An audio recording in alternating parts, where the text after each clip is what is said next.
Now this, I think 50% is very much clear on what I'm going to talk about. Halal friendly tourism is a concept in which we create a scenario in which more and more people from particular culture can come and visit the country. Like these things are just planned. I'll just halal friendly tourism now. What we do in halal friendly tourism, we try to educate the restaurants, the hotel, that try to understand the culture of these people who have got money. Once we understand their culture, what is their culture, it is very easy for us to attract to our culture and to our heritage. Okay, so that is how it is. Our culture is great. We have got 5,000 years old culture, and it is attracting a lot to others. But until and unless we understand their culture, how they eat, how they drink, where they go, what they do, we have to understand their psychology. Then only we can track, and that is what is being done in these countries. Thailand, #1 tourism in this Southeast Asia. Singapore, they are very good in tourism. Why not India? The government has understood the concept, they have implemented it, and then enjoying the benefits. In India, the awareness is low among the industrialists, among the restaurateurs, among the hoteliers, and among the public. So that is why it is nil right now. And this concept, if you just read carefully, it will attract everyone. This is something that is not only attracting Muslims. Hygienic food, prayer facilities, a lot of people pray, not only Muslims can pray. Family-friendly atmosphere, that is very important. If someone is even from Europe, or some white person is coming with his family, he will not like the kind of atmosphere which is there in bar or discotheque or midnight life, all those things. They want peaceful atmosphere. That is what we promote. We discourage bar, we discourage discotheques, we want separate gyms for and separate swimming pool for ladies and gents, or at least separate timings, so that everyone feels comfortable. That is called halal friendly tourism. And now halal friendly medical tourism is the same. We have implemented global hospital, and there are dozens of hospitals which have approached after we certified global hospital. The same concept. We go there, we train them how to deal with them, what are the facilities that these international tourists or patients need, and accordingly their business will grow. And obviously we are known for great hospitality. India is known for great hospitality, which is also fulfilled and emphasized. So this is it. I think doctor would cover more on food safety, and he will actually educate us. He's a very, we've just met 15 minutes in his office, and he was a great inspiration. And because we are in our 20s and 30s, I believe that he feels that we, this younger generation, may do something about halal food safety and standards in India. So I think he will provide more inputs to us as youngsters.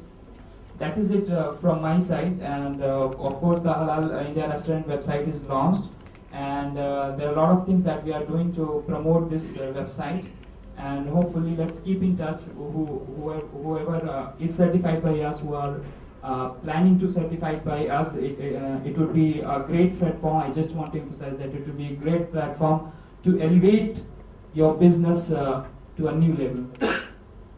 Thank you so much. Thank you.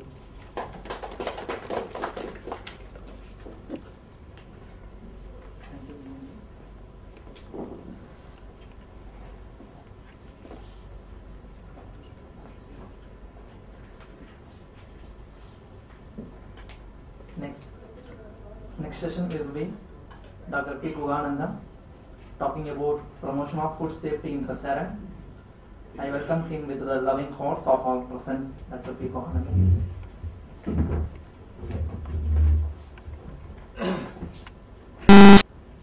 Greetings to you all from Corporation of Chennai, the Health Department, and also in the name of God, I bless you and greet you about this very good occasion. I have nothing more to tell you but to share my emotional commitment towards this halal certification, because I've been living in US and UK for a long time during my higher studies, and I know how stringent these certification methods by halal. I usually take my morning brunch with samosa in one of the Pakistani restaurant in East Ham, carry it to London School of Hygiene and have another food at one of our Islamic friends' restaurant in Central Shire, London. I enjoy the hospitality and the quality of the food. We have been talking a lot about the food safety, but in anything, I think we have to create an evidence that people follow it. Your children follow you better because you are better. You have to demonstrate how to be a good human being to your children. They easily follow them, they giving sermons to the children. Like that, I have been talking with these youngsters who met me the other day in my office in Ribbon Buildings, that the food safety is a $1 billion question, not $1 million, it's a $1 billion question in India. Because right from old days, the Britishers started writing for the British people who are visiting India, Delhi belly and Chennai, Madras belly. Still, you can look into the textbooks of medicine, especially infectious diseases. When you travel to Madras, you have to think about Madras belly. You will develop what are all the complications and also malaria with Madras. And Delhi belly is another important issue related to the food products, which really contaminate. They still have got these markings in the international tourist in the travel clinics, the Western world. They always give you a booklet says you have to be careful in Kolkata for this, careful about Delhi for this, Chennai for this, all these things. Still it is there in the traveler's desk and booklet. I have been practicing the Prevention of Food Adulteration Act for the past 27 years. And I was also working for the same issue in World Health Organization Geneva in 2002 to 2007. I understood the WHO clearly says it is not the law and the rule that can bring clarity as well as regulation in food industry.